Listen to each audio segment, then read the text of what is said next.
رب العالمين والصلاة والسلام على سيدنا الأنبياء والمرسلين وعلى آله الطيبين الطاهرين وعلى أصحابه الراشدين الكاملين أما بعد فأعوذ بالله من الشيطان الرجيم بسم الله الرحمن الرحيم يا أيها الذين آمنوا اتقوا الله حق تقاته ولا تموتن إلا وأنتم مسلمون إن الله وملائكته يصلون على النبي يا أيها الذين آمنوا صلوا عليه وسلموا تسليما الصلاة والسلام عليك يا رسول الله وعلى آلك وأصحابك يا حبيب الله الصلاة والسلام عليك يا رحمة للعالمين وعلى آلك وأصحابك يا شفيع المذنبين تو شاہ خوباں تو جانے جانا تو شاہ خوباں تو جانے جانا ہے چہرہ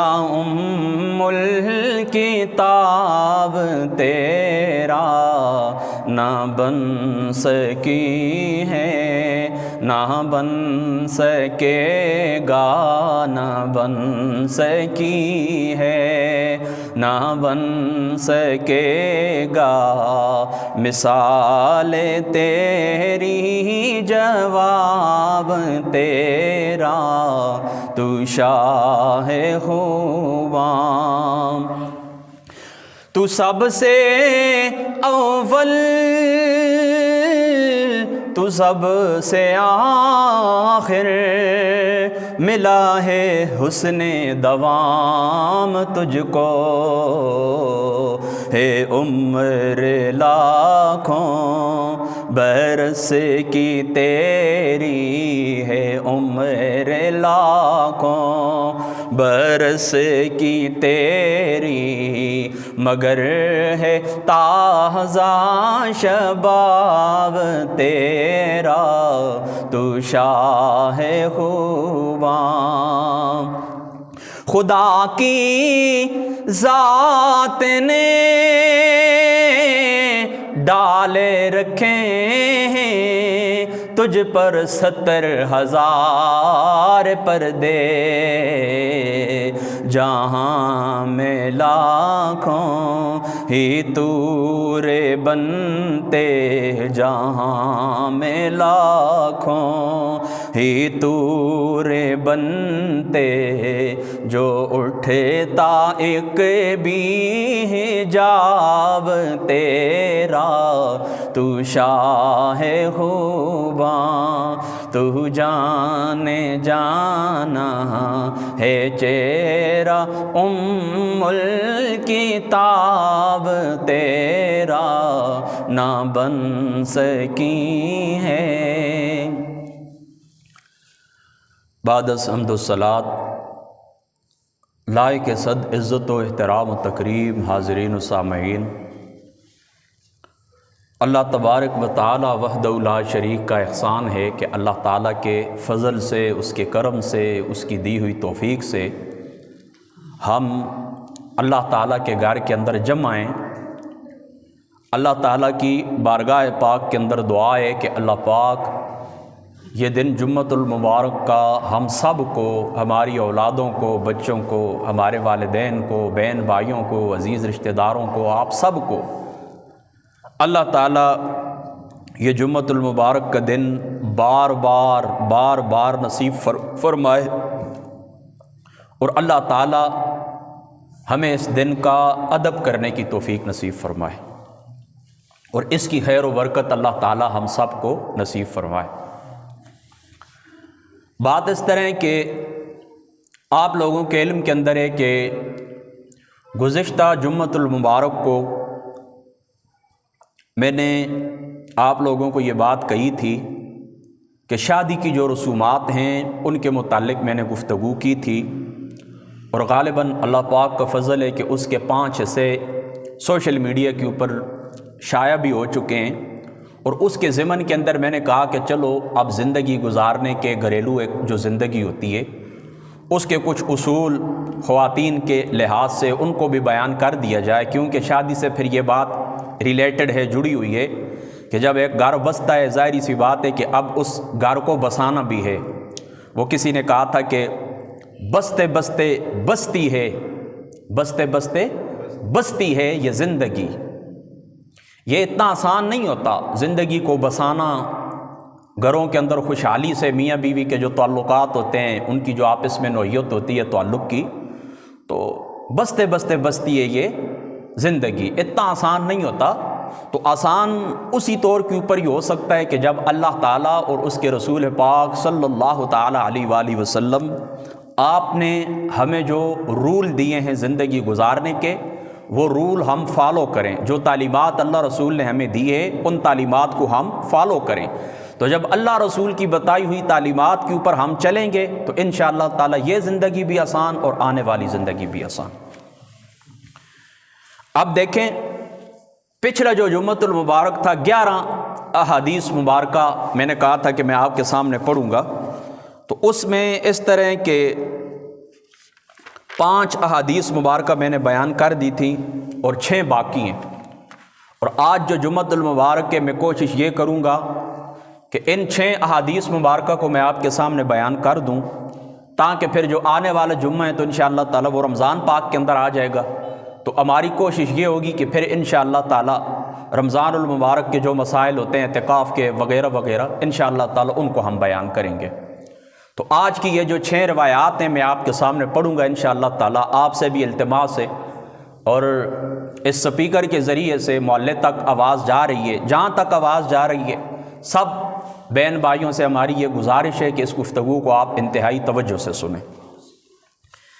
دیکھیں عبداللہ ابن مسعود رضی اللہ تعالی عنہ، آپ اس حدیث پاک کے راوی ہیں، حضرت عبداللہ ابن مسعود۔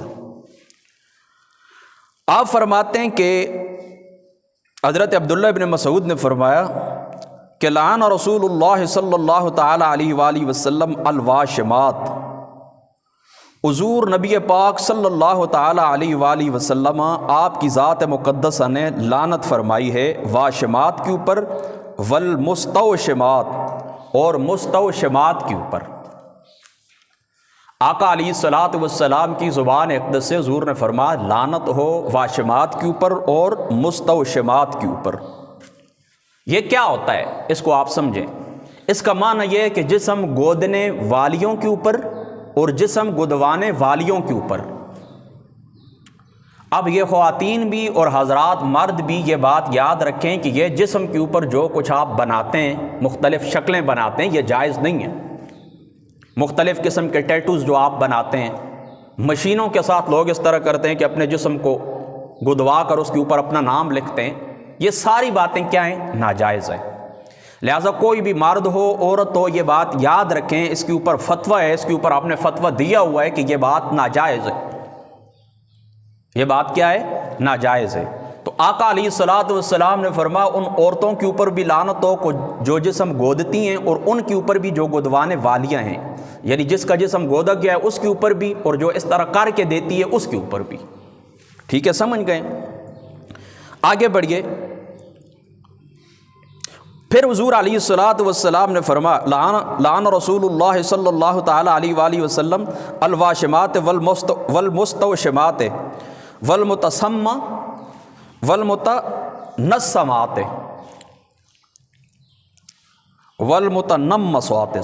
والمتنمسوات۔ پھر آقا علیہ الصلوۃ والسلام کی ذات اقدس نے یہ ارشاد فرمایا والمتنمسوات والمتفلجات للحسن۔ پھر فرمایا کہ بال نوچنے والیوں کے اوپر، یعنی پہلے کیا فرمایا؟ جسم گدوانے والیوں کے اوپر، پھر ساتھ ہی فرما بال نوچنے والیوں کے اوپر۔ اب بال نوچنے سے کیا مراد ہے؟ بال نوچنے سے مراد ہے کہ جس وقت غم کی صورت ہوتی ہے تو اس طرح نہ کیا جائے کہ غم کے موقع کے اوپر آپ اس طرح کریں کہ اپنے بال نوچنا شروع کریں، اپنے گریبان توڑنا شروع کر دیں، اپنے رخسار پیٹنا شروع کر دیں۔ شیعہ اور سنی دونوں کتابوں کے اندر درجنوں روایات اس باب کے اندر موجود ہیں کہ جب اللہ تعالیٰ کی ذات اقدس سے تمہیں کوئی مصیبت پہنچے تو اللہ تعالیٰ کی ذات اقدس کی خاطر تم نے صبر کرنا ہے، کیونکہ کوئی چیز تمہیں دی تھی وہ بھی اللہ تعالیٰ کی ہے، اللہ تعالیٰ نے وہ واپس لے لی، بس بات ختم۔ آپ نے کیا کرنا ہے؟ صبر کرنا ہے۔ جب اللہ تعالیٰ کی فَإِنْ أَصَابَتْكُمْ مُصِيبَةٌ قَالُوا إِنَّا لِلَّهِ وَإِنَّا إِلَيْهِ رَاجِعُونَ، ان کو جب کوئی مصیبت پہنچتی ہے نا تو وہ کہتے ہیں اِنَّا لِلَّهِ، ہم سب اللہ تعالیٰ کے لیے، وَإِنَّا إِلَيْهِ رَاجِعُونَ، اور اس رب تعالیٰ کی ذات اقدس کی طرف ہم نے لوٹ کے جانا ہے۔ لہذا صبر آپ نے کرنا ہے ہر صورت کے اندر۔ تو پھر سن لیں، آقا علیہ الصلوۃ والسلام نے فرمایا جسم گودنے والیوں کے اوپر، گدوانے والیوں کے اوپر، بال نوچنے والیوں کے اوپر، اور پھر فرمایا والمتفلجات للحسن، اور اپنے دانتوں کے درمیان کھڑکیاں بنانے والیوں کے اوپر۔ یہ جو دانت ہوتے ہیں ان کو باریک کیا جاتا ہے پیس کر رگڑ کے، یہ ایک ڈاکٹری ایک علاج ہوتا ہے، اس علاج کے ذریعے ان کو پیس کر رگڑ کے ان کو کیا کیا جاتا ہے، ان کے درمیان فاصلے پیدا کیے جاتے ہیں تاکہ ہم خوبصورت نظر آئیں۔ یہ بھی کرنا کیا ہے؟ آرام ہے۔ یہ پانچویں بات ہو گئی۔ اور آگے پھر حضور علیہ الصلوۃ والسلام نے فرمایا المغیرات لخلق اللہ، اللہ کی مخلوق کو تبدیل کرنے والیوں کے اوپر۔ قرآن پاک کے اندر بتائے کیا آتا ہے، وَلَأُضِلَّنَّهُمْ وَلَأُمَنِّيَنَّهُمْ وَلَآمُرَنَّهُمْ فَلَيُبَتِّكُنَّ آذَانَ الْأَنْعَامِ وَلَآمُرَنَّهُمْ فَلَيُغَيِّرُنَّ خَلْقَ اللَّهِ۔ یہ تغییر لخلق اللہ اسی کو کہتے ہیں، تغییر لخلق اللہ یعنی اللہ کی مخلوق کو تبدیل کر دینا، اللہ کی مخلوق کو تبدیل کر۔ بعض لوگوں کو ہم نے اپنی زندگی کے اندر دیکھا ہے کہ وہ اس طرح ہے کہ ان کو اللہ تعالیٰ نے تیسری مخلوق پیدا کی ہے، یعنی نہ مرد ہوتے ہیں نہ عورت ہوتے ہیں، تیسری وہ مخلوق ہوتی ہیں، تو وہ اس طرح کرتے ہیں، میڈیکلی اپنا علاج کرواتے ہیں، سو آپریشن کے ذریعے وہ اپنی پوری وہ کیا کہتے ہیں کہ جینڈر ہی تبدیل کر دیتے ہیں، وہ خواتین کے اندر جا کے شامل ہو جاتے ہیں۔ کئی لوگوں کو آپ نے اس طرح دیکھا ہوگا کہ وہ خواتین ہوتی ہیں اور مکمل وہ مردانہ روپ اختیار کر لیتی ہیں۔ تو یہ ساری باتیں یہ اللہ تعالیٰ کی مخلوق کو تبدیل کرنے والی باتیں، جس حالت میں یاد رکھیں کہ اللہ تعالیٰ کی ذات اقدس نے انسان کو پیدا کیا ہے نا، اس کو تبدیل نہ کریں۔ یہاں تک کہ کوئی چیز دیکھیں نا ٹوٹ گئی ہے، اس کی بھی ضرورت نہیں ہے، بس خیر ہے کوئی بات بھی نہیں، ٹوٹ گئی ہے تو کیا ہو گیا۔ یہ بھی تغییر لخلق اللہ کے اندر بعض علماء نے فرمایا کہ داڑھی کے جس وقت بال سفید ہو جاتے ہیں نا تو اس کے اوپر بھی آپ رنگ نہ کریں، کوئی بات بھی نہیں، یعنی اجازت ہے، آپ کر سکتے ہیں، یہ نہیں کہ باقاعدہ اجازت ہے آپ کو کہ وہ جو آپ کی سفیدی ہوتی ہے آپ اس کو سرخ کر دیں، کوئی بات بھی نہیں، لیکن بہتر یہ ہے کہ جو ہے اس کو اسی حال کے اندر آپ چھوڑ دیں۔ جس طرح اللہ تعالیٰ نے پیدا کیا ہے اسی طرح، جس طرح رب تعالیٰ نے تمہارے بال بنائے ہیں، جس طرح رب تعالیٰ کی ذات اقدس نے تمہیں داڑھی تمہارے چہرے کے اوپر اگی ہے، جس طرح رب تعالیٰ کی ذات اقدس نے تمہارے دانت، تمہارے جسم کے اعضاء، پارٹ آف باڈیز، جو کچھ اللہ تعالیٰ نے بنائے ہیں بس اسی طرح ان کو رہنے دیں۔ آپریشن کروا کے، علاج کروا کے بندہ اپنی، کئی لوگ سرجری کرواتے ہیں، کئی لوگ اس طرح اس چمڑی کو اس طرح کرتے ہیں کہ کھنچوا کے ایک جگہ کے اوپر جمع کرتے ہیں تاکہ ہم، وہ اعلیٰ حضرت رضی اللہ تعالیٰ عنہ آپ کی ذات اقدس نے ملفوظات شریف کے اندر ایک مقام کے اوپر لکھا ہے کہ یہ جو بیل ہوتا ہے نا، بیل، اس کے آپ سینگ کاٹتے ہیں نا تو یہ بچڑا نہیں بن جاتا، جو مرضی کریں، جو آپ کی عمر ہے وہ ہے۔ آپ عمر اگر مثال کے طور پر آپ کی عمر 50 سال ہے، خواتین یا مرد دونوں، تو آپ اس طرح کرتے ہیں کہ اپنی شکل و صورت اور اپنی حیت اس طرح بناتے ہیں کہ آپ 40 سال کے نظر آئیں گے، اس کا کیا فائدہ ہوگا؟ یعنی کوئی فائدہ ہے تو پھر تو بات بتائیں کوئی فائدہ ہے، جب کوئی فائدہ نہیں ہے تو اس کے اوپر آپ اپنا دل کھانے کی ضرورت بھی نہیں ہے۔ بس اللہ تعالیٰ نے جس طرح پیدا کیا ہے اسی طرح ہی ہمیں رہنا چاہیے۔ تغییر لخلق اللہ، اللہ تعالیٰ کی مخلوق کو تبدیل نہیں کرنا چاہیے۔ اچھا، یہ حضور علیہ الصلوۃ والسلام کی ذات اقدس کا فرمان ہو گیا پورا، یہاں پر آپ سننا، اگلی بات آپ نے سننی ہے اور بڑی اہم ہے۔ یعنی حضور نے فرمایا کہ جسم گودنے والیوں کے اوپر، گدوانے والیوں کے اوپر، بال نوچنے والیوں کے اوپر، اور اپنی یہ جو دانت ہے خوبصورتی کے لیے کھڑکیاں بنوانے والیوں کے اوپر، اللہ کی مخلوق کو تبدیل کروانے والیوں کے اوپر لعنت ہے۔ تو یہ جب حضور نے فرما دیا نا تو پھر کیا ہوا؟ اس طرح ہوا کہ فبلغ ذلک امرأۃ من بنی اسد، یہ بنو اسد قبیلے کی ایک خاتون تھی، اس تک یہ بات پہنچی ہے۔ حضرت عبداللہ ابن مسعود چونکہ اس حدیث پاک کے راوی ہیں تو انہوں نے جس وقت یہ حدیث بیان کی تو بنو اسد قبیلے کی ایک خاتون ہے، یقال لہا ام یعقوب، اس کو ام یعقوب کہا جاتا تھا، یعنی یہ اس کی کنیت تھی، یعقوب اس کا کوئی بیٹا ہوگا، اس تک یہ بات پہنچی ہے۔ جب اس تک یہ بات پہنچی ہے فجاءت الیہ، وہ حضرت عبداللہ ابن مسعود کے پاس آ گئی، عبداللہ ابن مسعود کے پاس آ گئی، فقالت بلغنی عنک انت قلت کیت وکیت، میں نے سنا ہے، میرے تک یہ بات پہنچی ہے کہ آپ نے فلاں فلاں بات کی ہے، یعنی آپ نے یہ کہا ہے کہ جسم گدوانے والیوں کے اوپر، دانتوں کے اندر وہ کھڑکیاں بنوانے والیوں کے اوپر یہ بات آپ نے کہی ہے، مجھے یہ بات آپ تک پہنچی ہے کہ خواتین کے متعلق آپ نے یہ کہا ہے۔ قال وما لی لا العن من لعن رسول اللہ صلی اللہ تعالی علیہ وآلہ وسلم وهو فی کتاب اللہ۔ تو حضرت عبداللہ ابن مسعود پتہ ہے کیا کہنے لگے، میں اس کے اوپر لعنت کیوں نہ کروں، میں اس کے اوپر لعنت کیوں نہ کروں کہ جن کے اوپر لعنت کی ہے رسول اللہ نے، اور وہ اللہ کی کتاب کے اندر موجود ہے، قرآن کے اندر، اللہ کی کتاب کے اندر موجود ہے۔ اب انتہائی آپ نے توجہ رکھنی ہے ان الفاظ کے اوپر، فرما میں اس کے اوپر لعنت کیوں نہ کروں کہ جن کے اوپر لعنت کی ہے رسول اللہ نے، اور وہ اللہ کی کتاب کے اندر موجود ہے۔ تو وہ پتہ ہے کیا کہنے لگی، قالت انی لاقرأ ما بین لوحیہ فما وجدتہ، فرمایا یہ گتے کے یعنی کتاب کے متعلق کہنے لگی، یعنی دو لوحوں کے درمیان، یعنی اللہ کا جو قرآن ہے، یہ دو گتوں کے درمیان جو کچھ ہے میں نے سارا پڑھا ہوا ہے۔ یعنی وہ قرآن کی عالمہ تھی نا، حضور کی صحابیہ ہیں، یا اگر صحابیہ نہیں ہیں تو تابعین میں سے ہوگی، کہ حضرت عبداللہ ابن مسعود سے ملاقات کر رہی ہے تو تابعین میں سے ہو گئی نا۔ تو انہوں نے کہا قرآن تو میں نے سارا پڑھا ہے، قرآن کی تو میں عالمہ ہوں، قرآن کے اندر تو یہ بات کہیں پر بھی نہیں ہے۔ اب سننا اس بات کے اوپر آپ نے غور کرنا ہے، قرآن کے اندر یہ بات کہیں پر بھی نہیں ہے، میں نے سارا قرآن پڑھا ہے۔ قال ان کنت قرأتہ فقد وجدتی، اگر تو نے قرآن پڑھا ہوتا تو تو اس کے اندر پا لیتی۔ کیسے؟ فرما کیا اللہ تعالیٰ نہیں فرماتا سورہ حشر شریف وما آتاکم الرسول فخذوہ وما نہاکم عنہ فانتہوا، اللہ تعالیٰ قرآن کے اندر کہتا ہے یہ محمد مصطفیٰ ہیں صلی اللہ تعالیٰ علیہ وآلہ وسلم، ان کی شان یہ ہے کہ یہ جو کچھ تمہیں دے دیں اس کو لے لو، اور جس چیز سے محمد مصطفیٰ تمہیں منع کر دیں اس چیز سے رک جاؤ۔ اللہ تعالیٰ قرآن کے اندر کیا کہتا ہے، جو کچھ حضور محمد مصطفیٰ تمہیں دے دیں وہ لے لو، اور جس چیز سے تمہیں منع کر دیں تو کیا کرو، رک جاؤ۔ تو نے قرآن کے اندر نہیں پڑھا؟ اچھا اب آگے سنیں، قالت بلا، کہنے لگی ہاں بالکل بات تو ایسی ہے، میں نے پڑھا ہے۔ قال فإن رسول اللہ صلی اللہ تعالیٰ علیہ وآلہ وسلم قد نہا عنہ، پھر تو جاننا کہ حضور علیہ الصلوۃ والسلام نے ہمیں اس بات سے منع کیا ہے۔ یعنی حضور کا حکم کس کا حکم ہے؟ حضور کا حکم اللہ کا حکم ہے، حدیث پاک کا حکم، حضور جو فرما دیں، جس چیز سے روک دیں، جس چیز سے ممانعت فرما دیں، وہ اسی طرح یہ حرام ہے جس طرح اللہ تعالیٰ نے حرام کی ہے۔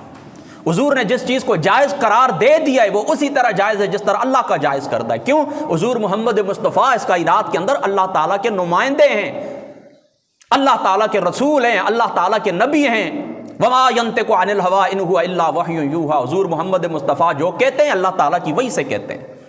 تو حضور نے ان عورتوں کے اوپر لعنت فرمائی ہے نا، یعنی اس قسم کا فیشن کرنے والیوں کے اوپر، تو فرمایا یہ ایسا ہی ہے جس طرح اللہ تعالیٰ کا ہے، یہ حکم اس طرح ہی ہے جس طرح اللہ تعالیٰ کی ذات اقدس کا ہے۔ فرما قرآن کے اندر تو نے پڑھا؟ کہنے لگی ہاں پڑھا ہے۔ فرما قد نہا عنہ، حضور محمد مصطفیٰ نے ہمیں اس بات سے منع کیا ہے۔ اللہ اکبر۔ پھر وہ کہنے لگی قالت فإنی لأظن أهلك يفعلون، پھر حضرت عبداللہ ابن مسعود کو کہنے لگی آپ مجھے تو منع کرتے ہیں، باقی لڑکیوں کو تو آپ منع کرتے ہیں، لیکن تمہیں پتہ نہیں ہے تمہاری بیوی بھی اس طرح کرتی ہے، یعنی آپ کی جو گھر والی ہے نا وہ بھی اس سے منع کرتی ہے، وہ بھی اسی طرح کرتی ہے، یعنی بال وغیرہ بنوانا دوسرا تیسرا یہ سارا وہ بھی کرتی ہے۔ قال اذهبی، چلا میرے ساتھ چل، حضرت عبداللہ ابن مسعود فرماتے ہیں چلا میرے گال چار، فانظری، آئیں چلتے ہیں اور دیکھتے ہیں اس کو، میری بیوی کو دیکھتے ہیں۔ اچھا، فذهبت فنظرت فلم تر من حاجتها شیئا، وہ چلے گئے، حضرت عبداللہ ابن مسعود کی بیوی کو دیکھا گیا، انہوں نے اس طرح نہیں کیا ہوا تھا، انہوں نے اس طرح نہیں کیا ہوا تھا۔ قالت ما رأیت شیئا، میں نے تو کوئی چیز نہیں دیکھی۔ قال عبداللہ، حضرت عبداللہ ابن مسعود کہنے لگی، حضرت عبداللہ ابن مسعود رضی اللہ تعالیٰ عنہ آپ کہنے لگے لو کانت کما تقولین، جس طرح تو نے کہا ہے نا، جس طرح اگر اس طرح ہی ہوتا، فرما ما جامعتنا، فرما اگر اس طرح ہوتا تو پھر یہ میرے ساتھ نہیں رہ سکتی تھی، اب دوستو یہاں پر یہ حدیث پاک مکمل ہو گئی ہے. یہ حدیث پاک میں نے پڑھی ابن ماجہ شریف سے کتاب النکاح سے. یہی حدیث پاک ابو داؤد شریف کتاب اللباس کے اندر بھی موجود ہے اور بخاری شریف کتاب التفسیر کے اندر بھی موجود ہے. یعنی سورہ عشر شریف کی جو تفسیر ہے نا بخاری کے اندر کتاب التفسیر، اس کے اندر بھی حدیث پاک موجود ہے. اب دیکھیں یہاں سے کتنے مسائل ثابت ہوتے ہیں، آپ نے اس بات کے اوپر غور کرنا ہے. یعنی میری اس طرح عادت نہیں ہے کہ چلو میں نے آگے 5 حدیثیں بھی پڑھنی ہیں تو میں اس طرح کروں سپیڈ سے جہاز بن جاؤں اور جلدی جلدی بات ختم کر دوں. میرا مقصد یہ ہے کہ آپ کے ذہن کے اندر کوئی بات بیٹھ جائے. اب دیکھیں ایک بات تو یہ ثابت ہو گئی کہ اس قسم کا فیشن کرنا کیا ہے، حرام ہے خواتین کے لیے. دوسری بات یہ ثابت ہو گئی کہ جس طرح اللہ تعالیٰ کا قرآن حجت ہے، بالکل اسی طرح محمد مصطفیٰ کا فرمان بھی حجت ہے. آج اس زمانے کے اندر جو منکرین حدیث کا ایک گروہ پیدا ہوا ہے جو کہتا ہے کہ حسبنا کتاب اللہ، اللہ تعالیٰ کی کتاب ہی ہمیں کافی ہے. وہ جھوٹ بولتا ہے، وہ دین کے ایک ستون کو گرانے کی کوشش کرتا ہے. حضور محمد مصطفیٰ کی جو احادیث ہیں یاد رکھیں یہ قرآن کی شرح کو بیان کرنے والی ہیں. حضور محمد مصطفیٰ کی جو احادیث ہیں یہ مستقل حکم بھی دینے والی ہیں. مستقل حکم اللہ تعالیٰ نے مجھے بتائیں قرآن کے اندر خون کو حرام کیا ہے کہ نہیں. حرمت علیکم المیتۃ والدم ولحم الخنزیر وما اہل به لغیر اللہ فمن، یہ اللہ تعالیٰ نے حرام کیا ہے کہ نہیں خون کو. تو حضور نبی پاک صلی اللہ تعالیٰ علیہ وآلہ وسلم آپ نے تلی اور جگر کو تمہارے لیے حلال کیا ہے کہ نہیں کیا ہے. پھر اس طرح باقی بھی مسائل ہیں، چونکہ وہ کیا کہتے ہیں کہ حجیت حدیث تو میرا موضوع نہیں ہے نا، لیکن صرف ضمن کے اندر جو بات آ رہی ہے نا تھوڑا آپ ذہن کے اندر بٹھا لیں اس کو. تو حضور محمد مصطفیٰ کی جو احادیث مبارکہ یاد رکھیں ان کی 2 حیثیتیں. یعنی ایک تو حضور علیہ الصلوۃ والسلام مستقل اپنی طرف سے حکم دیتے ہیں، یعنی قرآن کے اندر وہ اس کا حرام اور حلال ہونا واضح نہیں ہے، محمد مصطفیٰ نے اپنی طرف سے حکم دیا ہے. اور دوسرا حضور محمد مصطفیٰ کی جو احادیث مبارکہ ہیں وہ اللہ تعالیٰ کے قرآن کی شرح کو بیان کرتی ہیں، اللہ تعالیٰ کے قرآن کی تفسیر کو بیان کرتی ہیں. اگر حضور محمد مصطفیٰ کی حدیث مبارکہ کو درمیان سے نکال دیں تو مجھے بتائیں قرآن کو سمجھنے کے لیے آپ کے پاس ذریعہ کیا رہ جاتا ہے؟ قرآن کو آپ کس طرح سمجھیں گے؟ قرآن کی تفسیر کس طرح بیان ہوگی؟ 2 باتیں ہو گئی. یعنی یہ بھی چلو چلتے چلتے پھر وہ بات کیا کہتے ہیں کہ اور پکی ہو جائے، آپ کے ذہن کے اندر بیٹھ جائے. ایک دفعہ اس طرح ہوا رمضان المبارک کا یہ موسم ہے اور چونکہ رمضان المبارک طلوع بھی ہونے والا ہے، چلو اسی مناسبت سے یہ حدیث پاک آپ سن لیں. اللہ تعالیٰ نے قرآن اتارا ہے اور یہ روایت بھی بخاری شریف کے اندر موجود ہے کتاب الصوم کے اندر. اللہ تعالیٰ نے قرآن اتارا ہے کہ یہ روزے کا جو وقت ہوتا ہے نا، روزے کا وقت تو یہ کتنا ہے. تو اللہ تعالیٰ قرآن کے اندر کہتا ہے کہ حتیٰ یتبین لکم الخیط الابیض من الخیط الاسود من الفجر، فرما سفید ڈورا جو ہے نا یہ جدا ہو جائے کالے ڈورے سے، سفید داغا جدا ہو جائے کالے داغے سے. اس وقت تک کیا ہے تم کھا پی سکتے ہو جس وقت سفید ڈورا جو ہے وہ جدا ہو جائے بلیک سے، اس کے بعد کھانا پینا تمہارا. یعنی یہ روزے کی لمٹ ہے، سحری کی لمٹ ہے، اللہ تعالیٰ نے قرآن کے اندر بیان کی ہے. الفاظ کیا ہیں؟ حتیٰ یتبین لکم الخیط الابیض من الخیط الاسود من الفجر ثم اتموا الصیام الی اللیل ولا تباشروہن وانتم عاکفون. تو یہ جس وقت اللہ تعالیٰ نے قرآن اتارا ہے نا تو رسول اللہ کے ایک صحابی ہیں، غالباً ان کا نام ہے عدی بن حاتم رضی اللہ تعالیٰ عنہ، یا کوئی دوسرے ہوں گے، نام ان کا ذہن کے اندر نہیں ہے. بہرحال رسول اللہ کے صحابی ہیں. یہ روایت بخاری شریف کتاب الصوم کے اندر موجود ہے. اب سننا ہے، انتہائی غور سے سننا ہے. انہوں نے اس طرح کیا کہ 2 داغے اپنے پاس رکھ لیے. بیٹا خاموش رہیں. 2 داغے انہوں نے اپنے پاس رکھ لیے، ایک سفید داغا رکھ لیا ہے اور دوسرا کالا. اب انہوں نے اس طرح کیا کہ رات کو تکیے کے نیچے رکھ لیا اور ان 2 داغوں کو دیکھتے رہے کہ کس وقت مجھے پتہ چلے گا یہ سفید داغا جو ہے یہ مجھے نظر آنا شروع ہو جائے گا اور کالا داغا واضح ہو جائے گا، یہ کس وقت ہوگا. تو انہوں نے اس طرح کیا کہ تکیے کے نیچے 2 داغے رکھیں. جس وقت آقا علیہ الصلوۃ والسلام کی ذات اقدس تک یہ بات پہنچی ہے نا تو حضور علیہ الصلوۃ والسلام نے فرمایا یہ جو بلیک داغا ہے نا اس سے مراد رات ہے، اور جو سفید داغا اس سے مراد فجر ہے، یعنی فجر کا طلوع ہونا اس سے مراد ہے. تو مجھے بتائیں اللہ تعالیٰ کے قرآن کی شرح اگر یہی ہوتا حضور پاک کی حدیث مبارکہ کو 2 منٹ کے لیے آپ سائڈ کے اوپر کر دیں تو مجھے بتائیں اللہ تعالیٰ کی اس آیت جو اللہ تعالیٰ نے فرمایا کہ حتیٰ یتبین لکم الخیط الابیض من الخیط الاسود من الفجر، اس کا معنی آپ کس طرح کریں گے؟ پھر تو وہی بات ہے صحابی نے جس طرح 2 داغے لیے پھر اس 2 داغوں کو آپ دیکھتے رہیں گے. لیکن حضور نے فرمایا نہیں، اللہ تعالیٰ نے یہ جو سفید داغے کا اور کالے داغے کا ذکر کیا نا، یہ کالا داغا رات ہے اور سفید داغا فجر ہے. یہ ہیں حضور محمد مصطفیٰ کی حدیث مبارکہ. اگر ان کو درمیان سے نکال دیں گے قرآن کو سمجھنے کا آپ کے پاس ذریعہ ہی کوئی نہیں. تو آج دیکھیں نا یہ لوگ کس طرح کہتے ہیں، کس طرح کہہ سکتے ہیں کہ حسبنا کتاب اللہ، ہمارے لیے اللہ کا قرآن ہی کافی ہے؟ نہیں، ہمارے لیے دو مستقل حجتیں، اللہ کا قرآن بھی، رسول اللہ کی سنت بھی، رسول اللہ کا فرمان بھی، بس یہ دو مستقل حجتیں دوستو، یہ آپ نے یاد رکھنی ہے۔ اور یہ جو قرآن کی آیت ہے نا کہ وما آتاکم الرسول فخذوہ وما نہاکم عنہ فانتہوا، جو تمہیں رسول اللہ دے دیں وہ پکڑ لو، جس بات سے تمہیں منع کر دیں چھوڑ دو۔ اس میں بھی وہ کہتے ہیں کہ جی یہ حضور علیہ الصلوۃ یہ جو مال غنیمت ہے یہ اس کے ساتھ خاص ہے۔ دیکھیں نا صحابی رسول کیا فرماتے ہیں، کیا انہوں نے اس سے یہ حکم لیا ہے کہ یہ حضور علیہ الصلوۃ یہ اللہ تعالیٰ کو جو قرآن ہے یہ مال غنیمت کے ساتھ خاص ہے؟ اگر یہ مال غنیمت کے ساتھ خاص ہوتا تو بتائیں رسول اللہ کے صحابی اس سے استدلال کرتے؟ جس وقت اس خاتون نے کہا کہ تم جو کچھ کہتے ہو کہ لعنت ہو فلاں فلاں عورتوں کے اوپر، اور تم کہتے ہو کہ جس کے اوپر رسول اللہ نے لعنت کی ہے میں بھی کرتا ہوں، اور وہ قرآن کے اندر موجود ہے، تو قرآن کے اندر تو اس طرح کے الفاظ کوئی نہیں ہے۔ تو صحابی رسول نے کیا کیا؟ یہ آیت کریمہ پڑھی وما آتاکم الرسول فخذوہ۔ تو صحابی رسول قرآن کی تفسیر، قرآن کی اس آیت کی تفسیر کیا فرما رہے ہیں کہ اس سے مراد یہ نہیں ہے کہ صرف جس طرح تم کہتے ہو کہ مال غنیمت میں جو کچھ تمہیں رسول اللہ دے دیں وہ لے لو، جس چیز سے روک دے رک جا، فرما نہیں، یہ مال غنیمت کے ساتھ خاص نہیں ہے، ہر وہ شے جس سے رسول اللہ تمہیں دے دیں تمہارے لیے جائز ہے، جس سے روک دیں تمہارے لیے حرام ہو جاتی ہے، ہر شے تمہارے لیے، ہر، یعنی اس کا حکم عام ہے۔ رسول اللہ کے صحابی کی تفسیر سے یہ بات ثابت ہے کہ اس بات کا حکم، قرآن کی اس آیت کا حکم عام ہے، خاص نہیں ہے۔ تو کتنی بڑی، دیکھیں نا یہ روایت اب یہاں پر مکمل ہو گئی ہے نا، تو دیکھیں نا کتنی بڑی دلیل ہے یہ حجیت حدیث کے اوپر بھی۔ تو یاد رکھو دوستو، جس طرح اللہ تعالیٰ کو قرآن ہمارے لیے حجت ہے، بالکل اسی طرح حضور محمد مصطفیٰ کا فرمان بھی ہمارے لیے حجت ہے۔ ہمارے ایک ہاتھ کے اندر اللہ کا قرآن ہے، دوسرے ہاتھ کے اندر رسول اللہ کی سنت ہے، الحمدللہ تعالیٰ۔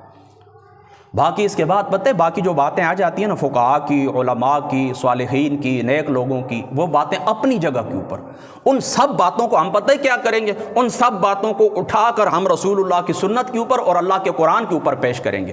اگر اللہ کا قرآن کہتے ہیں، رسول اللہ کی سنت کہتی ہے یہ ٹھیک ہے، الحمدللہ ہم ان کو ٹھیک کہیں گے۔ اگر اس معیار کے اوپر وہ بات نہیں اترتی، ہم اس بات کو سائڈ کے اوپر رکھ دیں گے، کیونکہ دلیل ہمارے لیے کیا ہے؟ خدا، دلیل یہ ہے اللہ کا قرآن، رسول اللہ کی سنت۔ یہ بات آپ نے بس ذہن کے اندر رکھنی، اور یہ بہت بڑی بات ہے، بہت بڑی بات ہے۔ اب آگے بڑھتے ہیں دوستو، چونکہ آپ کو پتہ ہے یہ گھریلو معاملات، شادی بیاہ کی جو معاملات ہیں اس کے اوپر ہماری بات چل رہی تھی۔ آگے بڑھیے۔ ام المؤمنین سیدتنا عائشہ صدیقہ رضی اللہ تعالی عنہا، آپ سے مروی یہ روایت ہے، آپ فرماتی ہیں کہ حن عائشہ قالت تزوجنی النبی صلی اللہ تعالی علیہ وآلہ وسلم فی شوال، آقا علیہ السلام کی ذات شریفہ نے مجھ سے نکاح کیا اور وہ مہینہ شوال کا مہینہ تھا۔ حضور کی ذات اقدس نے مجھ سے نکاح کیا ہے، اور وہ مہینہ کون سا تھا؟ وہ مہینہ شوال کا مہینہ تھا۔ وبنا بی فی شوال، اور حضور علیہ السلام کی ذات اقدس غجلہ حروسی کے اندر بھی میں داخل ہوئی، یعنی نکاح میرا جس وقت ہوا تھا وہ بھی شوال کا مہینہ تھا، اور جس وقت میں اپنی اماں کے گھر سے رخصت ہو کر حضور علیہ السلام کی دلہن بن کر حضور کے گھر گئی ہوں، وہ بھی مہینہ شوال کا مہینہ تھا۔ فَأَيُّ نِسَاءِ كَانَ أَحْظَىٰ عِندَهُ مِنِّي، اور میری شان کو کون پہنچ سکتا ہے؟ مجھے اللہ تعالیٰ نے جو حصہ دیا ہے، برکت دی ہے، اس کو کون پہنچ سکتا ہے؟ وَكَانَتْ عَائِشَةُ، اور حضرت عائشہ رضی اللہ تعالی عنہا تستحب ان تدخل نسائها فی شوال، اس بات کو پسند کرتی تھیں کہ لڑکیوں کی رخصتی ہو شوال کے اندر۔ تو یہ بات بھی آپ ذہن کے اندر رکھ دیں کہ آپ کی جو بیٹیاں ہیں ان کو جس وقت آپ رخصت کرنا چاہتے ہیں تو ظاہر سی بات ہے کہ آپ کے گھر کے اندر وہ جو لوگ آتے ہیں نا ٹائم دینے کے لیے، تو کوشش کیا کریں، یہ بات مستحب ہے، یہ بات مستحب ہے، اچھی بات ہے، اللہ رسول کے نزدیک پسندیدہ ہے کہ حضور علیہ السلام کی جو مبارک شادی ہوئی تھی شوال پاک کے اندر ہوئی تھی، حضرت عائشہ شوال پاک کے اندر حضور کے گھر آئی تھیں، لہٰذا اس چیز کو سامنے رکھتے ہوئے ہماری محبت کا تقاضا یہ، یعنی آپ کے اوپر واجب نہیں ہے، سال کے 12 مہینوں میں جب دل کرے، محرم سمیت جب دل کرے آپ نکاح کریں، کوئی بات بھی نہیں ہے، لیکن مستحب کیا ہے؟ مستحب یہ ہے کہ شوال کے موسم کے اندر اپنی بیٹیوں کو گھر سے رخصت کریں، یہ ہماری محبت کا تقاضا، اور یہ عمل کیا ہے؟ یہ عمل مستحب ہے، اس بات کو آپ نے ذہن کے اندر رکھنا ہے۔ اب آگے بڑھیے، یہ نہایت اہم روایت، اس کو بھی آپ نے توجہ کے ساتھ سننا ہے۔ یہ حضرت معاویہ یعنی مخمر ابن معاویہ رضی اللہ تعالیٰ عنہ، آپ سے روایت ہے، آپ فرماتے ہیں کہ سمعت رسول اللہ صلی اللہ تعالیٰ علیہ وآلہ وسلم یقول لا شؤم، حضور نے فرمایا نحوست کچھ چیز بھی نہیں ہے، نوست کچھ چیز بھی نہیں ہے۔ تم اپنے گھروں میں بچوں کو کہتے ہو نا کہ تم منحوس ہو، یہ جگہ منحوس ہے، یہ فلاں بندہ منحوس ہے، یہ فلاں سواری منحوس ہے، اس طرح کی کچھ بات بھی نہیں، اس طرح کی کچھ بات بھی نہیں۔ وقد یکون الیمن، ہائے ہائے، اور برکت ہے کتنی چیزوں کے اندر، فی ثلاثۃ، تین چیزوں کے اندر برکت ہے، تین چیزوں کے اندر، فی المرأۃ، تمہاری بیویوں کے اندر، والفرس، تمہارے گھوڑے کے اندر، والدار، تمہارے گھر کے اندر۔ یہ جو دوسری روایت ہے نا کہ تین چیزوں کے اندر نوست ہے، پھر وہاں پر بھی یہی ذکر آتا ہے، یعنی گھر کا، بیوی کا اور سواری کا، تو اس سے مراد دوستو یاد رکھیں کہ اس حدیث پاک کے ساتھ اس کو ملا کے دیکھا جائے گا۔ جب اس حدیث پاک کے ساتھ آپ اس کو ملا کے دیکھیں نا تو ترجمہ کیا بنتا ہے کہ نوست وغیرہ کچھ چیز بھی نہیں ہے، ان تین چیزوں کے اندر برکت ہے۔ ان تین چیزوں کے اندر کیا ہے؟ یعنی بیوی کے اندر، تمہاری سواری کے اندر، تمہارے گھر کے اندر، حضور نے فرمایا برکت ہے۔ اگر نوست ہوتی ان چیزوں کی، تین چیزوں کی، تو وہ کیا ہوتی؟ اب اس کو آپ نے توجہ کے ساتھ سننا ہے۔ یعنی اس حدیث پاک سے یہ بات ثابت ہو گئی کہ فی نفسی ہی کوئی چیز بھی منحوس نہیں ہوتی، فی نفسی کوئی جگہ، کوئی مکان منحوس نہیں ہوتا۔ جب نہیں ہوتا تو پھر اس حدیث پاک کا معنی کیا کرے گی؟ یعنی آگے جو روایت ہے اس کا یہ ہے کہ اگر ہوتی تو ان تین چیزوں کے اندر ہوتی، یعنی گھر کے اندر ہوتی، سواری کے اندر ہوتی اور بیوی کے اندر ہوتی۔ اب دوستو پتہ کیا ہے، یعنی انسان جو ہے، انسان یا کوئی جگہ یا کوئی مکان یہ نوست والا نہیں ہوتا۔ ہاں ان کی نوست پتہ ہے کس چیز؟ اعمال کی وجہ سے نوست آ جاتی ہے، اعمال کی وجہ سے۔ مثال کے طور پر بیوی کی نوست کیا ہے؟ بیوی کی نوست یہ ہے کہ وہ ہر وقت اپنی زبان کھولے رکھے، کوئی بندہ گھر کے اندر مہمان آئے اس کی وہ ٹان لگی رہے، کوئی رخصت ہو تب بھی اس کی زبان کھلی رہے، گھر کے اندر خاوند آئے، بچے آئے، ہر وقت وہ اس طرح کرتے، شوری کرتی رہے، بچوں کو خیر گالیاں ہی دیتی رہے، تم مر جاؤ، تم ٹکڑے ہو جاؤ، فلاں ہو جائے، میرے اوپر یہ ہو جائے، یہ ہو جائے، فلاں ہو جائے، یہ چھت گر پڑے تمہارے اوپر، اس طرح 24 گھنٹے جو بد اخلاق قسم کی بیویاں ہوتی ہیں، یہ اگر نوست ہے تو پھر یوں سمجھیں اس قسم کی جو بیویاں جو ہوتی ہیں تو ان کے اندر نوست ہوتی ہے۔ ظاہر سی بات ہے اس قسم کی بیوی اگر ہو گھر کے اندر جو 24 گھنٹے اس طرح کی گفتگو کرتے رہے تو آپ کے گھر کا پانی بھی خشک ہو جاتا ہے، تو اس سے بڑی نوست کیا ہو سکتی ہے؟ اور دیکھیں نا پیچھے میں روایت آپ کو سنا چکا ہوں کہ پھر اس لڑکی نے کہا حضرت عبداللہ ابن مسعود کو کہ تمہاری بیوی تو ایسا ہی کرتی ہے، تو فرمایا جا کے دیکھ لیں۔ جب جا کے دیکھا تو کچھ نہیں تھا، تو آپ نے کیا فرمایا اگر یہ اس طرح کرتی تو میں کیا کرتا، یہ میرے ساتھ نہیں رہ سکتی تھی۔ یعنی جو بیوی اللہ تعالیٰ اور اس کے رسول کے فرمان کو پورا نہ کرے میں اس کے ساتھ نہیں رہ سکتا۔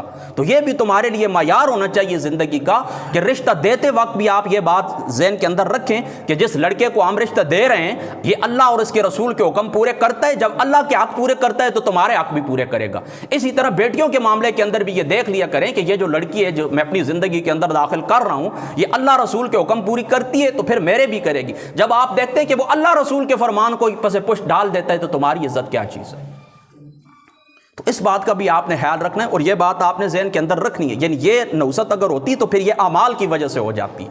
یعنی فی نفسی کسی انسان کو اللہ تعالیٰ نے منحوس نوست والا پیدا نہیں کیا، یہ تمہارے اپنی اعمال کی نوست ہوتی ہے کہ جس کی وجہ سے اس بندے کو یا اس جگہ کو منحوس کہہ دیا جاتا ہے۔ اصل نسبت یعنی انسان کے اندر اللہ تعالیٰ کی ذات اقدس نے یا جگہ کے اندر فی نفسی اللہ تعالیٰ نے نوست نہیں رکھی ہے۔ جس طرح دیکھیں نا حدیث پاک کے اندر آتا ہے، اسی ابن ماجہ کی روایت حضور علیہ الصلوۃ نے فرمایا کہ بندہ گناہوں کی وجہ سے اپنے رزق سے محروم ہو جاتا ہے۔ گناہوں کی وجہ سے کیا ہوتا ہے؟ بندہ اپنے رزق سے محروم ہو جاتا ہے۔ رزق کیا ہوتا ہے؟ آپ تو یوں سمجھ رہے ہوگے نا رزق روٹی کو کہتے ہیں، بس روٹی جو کھاتے ہیں، نہیں، ہر چیز رزق ہے۔ یہ مسجد کے اندر میں بیٹھا ہوں، یہ مسجد رزق ہے، آپ کی پراپرٹی رزق ہے، آپ کی بیویاں رزق ہیں، آپ کے بچے رزق ہیں، آپ کا سکول رزق ہے، آپ کا کاروبار رزق ہے، آپ کا علم جو اللہ تعالیٰ نے آپ کو عطا کیا یہ رزق ہے۔ ساری چیزیں رزق کے اندر آتی ہیں۔ تو جس وقت تم گناہ کرتے ہو یاد رکھو، جس وقت گناہ کے اندر پڑتے ہو، کہیں پر بھی اللہ کی نافرمانی کرتے ہو، تم اس رزق سے محروم ہو جاتے ہو۔ کہیں بچہ بیمار پڑ جاتا ہے، کہیں کاروبار کے اندر نقصان ہو جاتا ہے، کہیں درخت گر پڑتے ہیں، کہیں آپ کا قیمتی سامان چوری ہو جاتا ہے، کاروبار کے اندر لوز ہو جاتا ہے، تو یہ گناہوں کی نوست ہوتی ہے۔ تو یاد رکھیں یعنی ساری بات کا خلاصہ کیا ہے کہ ان تین چیزوں کے اندر نوست نہیں ہے بلکہ برکت ہے۔ اگر نوست ہوتی تو ان تین چیزوں کے اندر ہوتی، اور اس کی تفسیر میں نے بیان کر دی ہے کہ بیوی کی نوست کیا ہے کہ ہر وقت وہ اس طرح کرے کہ اپنی زبان کھولے رکھے، بد اخلاق ہو۔ اور گھر کی نوست کیا ہے؟ مثال کے طور پر ایک گھر کے اندر آپ چلے گئے، داخل ہو گئے، تو اس گھر کے اندر اس طرح ہے کہ کوئی چیز بھی خیریت والی نہیں ہے، کوئی چیز بھی سلامتی والی نہیں ہے، کوئی چیز بھی خیریت یعنی کہیں پر نہ آپ کو دھوپ نظر آتی ہے، نہ کوئی چھاؤں کا انتظام ہے، نہ کوئی دھوپ کا انتظام ہے، نہ کوئی اس گھر کے اندر کچن ہے، نہ کوئی واش روم ہے، کچھ بھی نہیں ہے۔ اور ہر وقت اس طرح کہ وہ کیا کہتے ہیں کہ یہ معاملات جس طرح وہ بگڑنے والے ہوتے ہیں تو وہ یوں سمجھے کہ اس گھر کی نوست ہے. اور گاڑی کی نوست یعنی سواری کی نوست کیا ہے کہ کہیں پر بھی کوئی کام ٹائم کے اوپر مکمل نہ ہو سکے.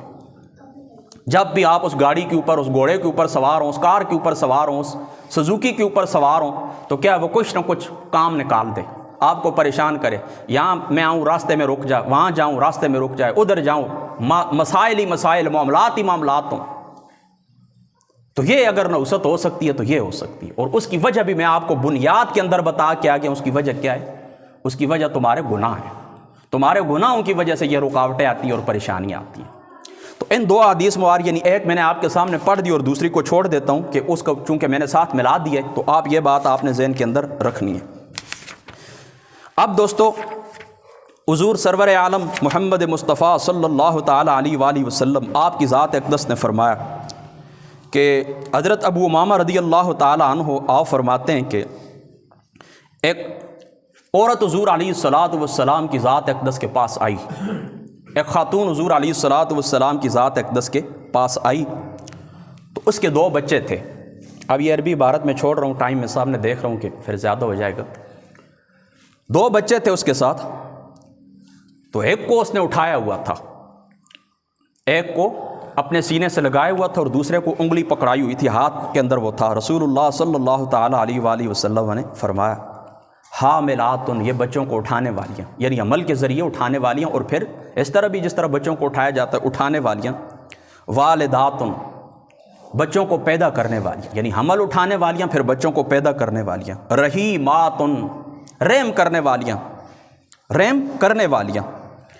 فرما لولا ما یأتین الی ازواجہن، فرما کاش اگر یہ لڑکیاں اپنے جو ان کے خامند ہوتے ہیں ان کے ساتھ یہ بدسلوکی نہ کرتیاں. یعنی دیکھیں نا کتنی مشکل اٹھاتی ہیں کہ پہلے بچے کو پیٹ میں رکھتی ہیں، پھر پیٹ میں رکھنے کے بعد پھر ان کو اٹھائے رکھتی ہیں. ان کو ولادت کے وقت وہ موت اور زندگی کی کشمکش میں لڑ کے وہ اس طرح کرتی ہیں، بچوں کو جنم دیتی ہیں، پھر ان کے لیے مشقت اٹھاتی ہیں. تو فرما اس کے ساتھ اگر یہ اپنے خامندوں کی نافرمانیاں نہ کریں، اپنے خامندوں کی نافرمانیاں نہ کریں تو ان میں سے دخل مصلیاتہن الجنہ، فرما ان میں سے پھر نماز پڑھنے والیوں کو اللہ تعالیٰ ڈائریکٹ جنت کے اندر داخل فرما دے. یعنی خواتین کے لیے کیا ہے، وہ قرآن پاک کے اندر آتا ہے نا عاملۃ ناصبۃ تصلیٰ نارا حامیہ، کہ بعض لوگ ہیں بڑے بڑے بوجھ اٹھائیں گے لیکن بوجھ اٹھا کے جہنم کے اندر چلے جائیں گے. کتابوں کا بوجھ ہوگا، دنیا کی مشقتوں کا بوجھ ہوگا، لیکن نافرمانیوں کی وجہ سے وہ کیا ہوگا، ان کا بوجھ ان کا کام نہیں آئے گا. دنیا کے اندر ان کی جو مصیبتیں پریشانیاں وہ ان کے کام نہیں آئیں گی، ان کی محنت ان کے کام، سارے اعمال حباب منصورہ ہو جائیں گے. تو دیکھیں نا خواتین اتنی تکلیف کاٹتی ہیں تو پھر اس کے ساتھ ایک چیز کا اور اہتمام کر لے. کون سی؟ کہ اپنے خامندوں کی ناشکریہ نہ کریں، ان کی نافرمانیاں نہ کریں، اور اس کے ساتھ کیا کریں، اللہ تعالیٰ نے نماز ان کے اوپر فرض کی ہے، وہ نماز پڑھیں تو اللہ تعالیٰ ان کو جنت عطا فرماتا ہے. کتنی سادہ سی بات ہے کہ یعنی نماز پڑھنے والیاں، اس حدیث پاک سے کیا ثابت ہوتا ہے، نماز پڑھنے والیاں اور پھر اس کے ساتھ اپنے خامندوں کی ناشکریاں نہ کرنے والیاں. خواتین کو آپ نے دیکھا ہے نا کہ اپنے باپ کے گھر ہوتی ہیں نا، اپنے باپ کے گھر، تو اپنے باپ کے گھر باپ کی بھائیوں کی غربت ان سے برداشت ہو جاتی ہے، لیکن اپنے خامندوں کی غربت وہ کبھی بھی برداشت نہیں کرتی. ان سے کہتی، ان سے مطالبہ ہے یا نہیں، ہمیں تم نے پورا کر کے دینا ہے. اچھا میں ایک بات چھوٹی سی آپ کو اپنے تجربے کی بتا دوں. ابھی چند دن پہلے، چونکہ میں بھی اٹک شہر کے اندر ہی ہوتا ہوں، فوارہ چوک کے اندر، یہ بھی کبھی آپ کو فتویٰ، میں چونکہ فتویٰ لکھتا ہوں مفتی ہوں اللہ پاک کے فضل سے، کبھی آپ کو ضرورت ہوئی تو ادھر میں فوارہ چوک میں ہی ہوتا ہوں. بے شک آ جانا. صبح میں چلا جاؤں گا نا، ہفتے سے لے کر بدھ والے دن تک میں یہاں پر ہوتا ہوں. پھر بدھ کو میں گھر چلا جاتا ہوں کہ اپنی مسجد میں درس حدیث ہوتا ہے، پھر جمعرات کو درس قرآن ہوتا ہے، پھر جمعہ یہاں آپ کے پاس میں آتا ہوں پڑھا کے پھر صبح میں چلا جاتا ہوں. میری یہ روٹین ہے زندگی کی. تو رات کا وقت تھا، میں کچھ لکھ رہا تھا نا، تو نیچے شور سنائی دیا تو میں بھی اتر آیا ہوں نا. پہلے میں نے کھڑکی سے دیکھا، میں نے کہا یہ بار خواتین بھی جمع ہے، مرد بھی، اللہ پاک خیر کرے، کوئی جھگڑا تو نہیں. نیچے میں اتروں تو کچھ خواتین بھی سڑک کے اوپر کھڑی تھیں، مرد بھی کرسیاں بچھی ہوئی ہیں اور مرد بھی آپس میں گفتگو کر رہے ہیں. تو میں نے ایک شخص سے پوچھا، میں نے کہا مسئلہ کیا ہے؟ تو کہنے لگی جی یہ جو سامنے آپ کو نظر آ رہی ہے تو اس کے ساتھ منگنی ہوئی ہے، اور منگنی کا عرصہ پتہ ہے کتنا ہو گیا، 4 سال ہو گئے. اب یہ ان سے ڈیٹ مانگنے کے لیے آئیں کہ ہمیں رخصتی دیں، تو یہ لڑکی کہتی ہے میں اس کے ساتھ شادی نہیں کروں گی. تو پھر میں نے خود ہی سنا، وہ کہہ رہی ہے کہ 2 لاکھ سے کیا ہوتا ہے، یعنی پتہ ہی شادی کیوں نہیں کریں گے کہ اس لڑکے کی تنخواہ ہے 2 لاکھ روپے، اور 2 لاکھ کے اندر وہ کہتی ہے میرا گزارا نہیں. آپ حساب کریں اس بات کو. اچھا اس کے والد کو میں نے دیکھا ہے، اس کو میں نے پوچھا تم کیا کام کرتے ہو؟ تو وہ کہتے ہیں کہ اس نے ایک پیشے کا نام لیا، چلو میں ممبر کے اوپر ہوں، نہیں یہ ہوتا ہے نا روئی وغیرہ کا، یہ اس طرح بسترے وغیرہ بھرنا، اس کا کچھ کام تھا۔ تو میں نے کہا مہینے کا آپ کتنا کما لیتے ہیں؟ کہتا ہے بیٹا بس 40,000 45 ہو جاتا ہے، 10-15 میرے بچے، بس 50-60 کے اوپر۔ تو آپ اندازہ کریں، یعنی گھر کے اندر وہ 50-60 ہزار روپے گھر کے اندر شہر کے اندر آتا ہے، اور کرائے کا مکان ہے، اس کے اندر اس کا گزارا ہے، لیکن خاوند کی 2 لاکھ سے بھی وہ کہتی ہے میری زندگی نہیں گزر سکتی۔ تو اس طرح نہیں کرنا چاہیے۔ اس بات کو مد نظر رکھیں کہ جس طرح والدین کے گھر کے اندر بعض چیزوں کے اندر گزارا کرنا پڑتا ہے، بالکل اسی طرح خاوندوں کے ساتھ بھی ان باتوں کے اندر گزارا کرنا چاہیے کہ کاروباری حالات کبھی کس طرح ہوتے ہیں، کبھی کس طرح ہوتے ہیں، کبھی اونچا چلا جاتا ہے حساب کتاب، کبھی نیچے آ جاتا ہے۔ تو ہر طرح کے معاملات اس طرح ہوتے ہیں۔ آپ دیکھیں نا ہماری یہ بہنیں بیٹیاں نا 25-25 30 ہزار خاوندوں کی تنخواہ ہوتی ہے، ان کے اندر پورا مہینہ وہ گزارتی ہے کہ نہیں گزارتی؟ تو یہاں پر اس حدیث پاک سے کیا ثابت ہوا؟ اس حدیث پاک سے یہ ثابت ہوا کہ آقا علیہ الصلوۃ والسلام کی ذات اقدس نے فرمایا کہ اگر یہ اتنی مشقت اٹھاتی ہیں، یعنی عمل کی مشقت اٹھاتی ہیں، پھر ولادت کی مشقت اٹھاتی ہیں، پھر ان کی بچوں کی پرورش میں رحیمات ہوتی ہے، یعنی رحم کرتی ہیں، اگر یہ کیا کریں، حامدوں کی ناشکریاں چھوڑ دیں اور ساتھ نماز پڑھ لیں تو اللہ تعالیٰ ان کو جنت عطا فرماتے ہیں۔ اللہ اکبر۔ آگے بڑھیے۔ اس حدیث پاک کے راوی حضرت معاذ بن جبل، یہ 5-6 منٹ رہتے ہیں، ٹھیک ہے ہو جائے گا۔ حضرت معاذ بن جبل رضی اللہ تعالیٰ عنہ، آپ فرماتے ہیں رسول اللہ نے فرمایا، قال رسول، اب یہ مردوں کے لیے غور سے آپ نے سن رہے ہیں، قال رسول اللہ صلی اللہ تعالیٰ علیہ وآلہ وسلم، حضور کی ذات اقدس نے فرمایا، فرما کہ لا توزی امرأۃ زوجہا الا قالت زوجتہ من الحور العین۔ فرما جس وقت دنیا کے اندر تمہیں تمہاری بیوی تکلیف دیتی ہے، یعنی تمہاری بیویاں تمہارے اوپر زبان کھولتی ہیں، تمہیں غربت کے طعنے دیتی ہیں، تمہیں پریشان کرتی ہیں کسی بھی معاملے کے اندر، تو جس وقت مرنے کے بعد جنت کے اندر تمہارا جس حور کے ساتھ نکاح کیا جائے گا، وہ حور کیا کہتی ہے؟ لا تؤذی ہے، وہ حور اوپر سے پکارتی ہے جنت سے، آپ کو اپنی بیوی تکلیف دے رہی ہے زمین کے اوپر، اور وہ کیا کرتی ہے؟ اوپر سے کیا پکارتی ہے؟ یہ اللہ تعالیٰ کے کام ہے نا۔ دیکھیں نا وہ جنت کہاں پر ہے آپ کو پتہ ہے؟ آسمان، یعنی 7واں جو آسمان ہے نا، اس کے اوپر کیا ہے؟ اس کے اوپر ہے جنت، یعنی 7واں جو آسمان ہے نا، 7واں آسمان، اس کے اوپر ہے جنت۔ اور ہر آسمان کا میں آپ کو پچھلے جمعے کو بتا چکا ہوں کہ 500 سال کا فاصلہ، ایک آسمان سے دوسرے آسمان تک 500، پھر 7 آسمان ہے، پھر اللہ تعالیٰ کا عرش ہے، تو یہ 7ویں آسمان سے بھی اوپر جنت ہے۔ تو وہاں سے دیکھیں نا کتنے ہزاروں سال کا فاصلہ ہے۔ تو اللہ تعالیٰ کی ذات اقدس دنیا کے اندر میاں بیوی کا جو جھگڑا ہے، ان کی آواز اللہ تعالیٰ اس حور کو سنا دیتا ہے۔ تو خود سوچیں کیا وہ اللہ تعالیٰ تیرا میرا پڑا ہوا درود مدینہ کے اندر محمد مصطفیٰ کی ذات اقدس کو نہیں سنا سکتا؟ یہ بات بھی ذہن کے اندر رکھیں۔ اچھا، وہ کہتی ہے کہ لا تؤذی ہے، اس کو تکلیف نہ دے، قاتلک اللہ، اللہ تعالیٰ تجھے ہلاک کرے، فإنما ہوا عندک دخیل، یہ تیرے پاس مہمان ہے، یہ جو تیرا خاوند ہے تیرے پاس مہمان ہے، اوشک ان یفارقک الینا، ان قریب یہ تجھے چھوڑ کر ہمارے پاس آ جائے گا۔ لہذا اس میں آپ کے لیے درس کیا ہے؟ اس میں آپ کے لیے درس یہ ہے کہ آپ بھی صبر کیا کریں، آپ بھی صبر کیا کریں کہ ان کی اس بدزبانی کی وجہ سے خدا تعالیٰ کی ذات اقدس نے میرے لیے کتنا انعام تیار کر۔ دیکھیں گھر کے اندر والدین ہوتے ہیں، جب ان کی پچھلی عمر ہو جاتی ہے تو وہ ناجائز باتیں کرتے رہتے ہیں اپنی اولاد کے ساتھ، ظاہری سی بات ہے عمر پچھلی ہو گئی ہے، تو ان کی عمر جس وقت پیچھے ہو جاتی ہے نا تو بندہ بچوں کی طرح ہو جاتا ہے۔ قرآن یہ کہتا ہے، ارذل العمر کا معنی یہی ہے کہ پھر اس طرح بچوں والی باتیں وہ کرتے ہیں، جس طرح چھوٹے بچے ضد لگا دیتے ہیں نا، پھر اس طرح بڑے ضد لگانا شروع کر دیتے ہیں۔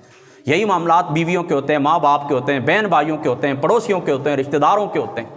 تو ان معاملات کے اندر کیا کرنا چاہیے؟ صبر کرنا چاہیے، کیونکہ اللہ تعالیٰ کیا فرماتا ہے؟ انما یوفی الصابرون بغیر حساب، صبر کا حساب اللہ نے نہیں رکھا، اللہ تعالیٰ بغیر تولے ناپے اللہ تعالیٰ بے شمار ثواب عطا فرماتے ہیں۔